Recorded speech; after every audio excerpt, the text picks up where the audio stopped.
magdadala daw siya ng Yan. pera. Hindi naman. Hindi ka nagbibigay papa mo. Gusto niya tapos dati daw nagtitinda lang daw siya ng maaga-maaga na sigaw daw siya ng pandesal. Oo, hindi nga ako nga. Yung when I'm young, I feel not happy. Because my father was already Huwag kang English. okay. Alam mo kasi nung bata pa ako, naging hindi rin ako happy. Malungkot din ang pagiging childhood ko. Kasi, bakit? Maaga nawala si tatay. Tapos, siyempre, may hirap lang naman kami.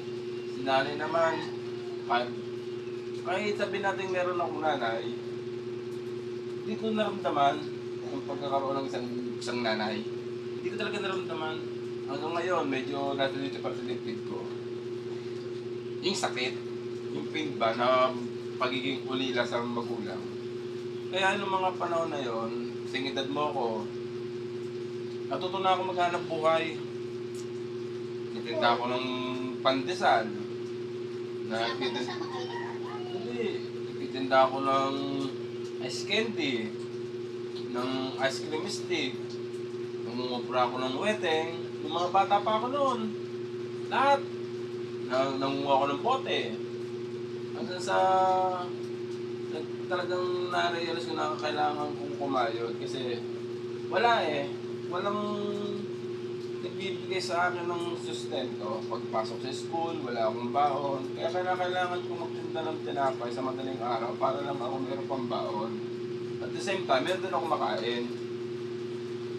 Nung nawala si tatay, talagang lungkot talaga ako na hindi ko naramdaman magkaroon ng isang tatay,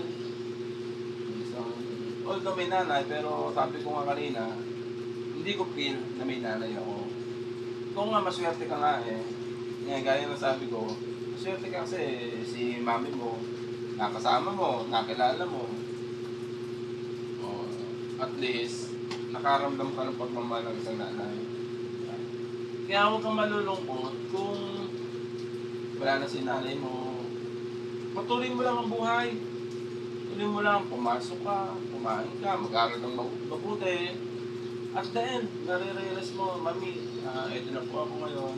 Tagumpay na po ako, tapos na po sa school. Graduate na po ako, at meron na po akong magandang trabaho. Tapos, nanay, ito nga pala, meron akong babalita sa inyo. May boyfriend na ako. O,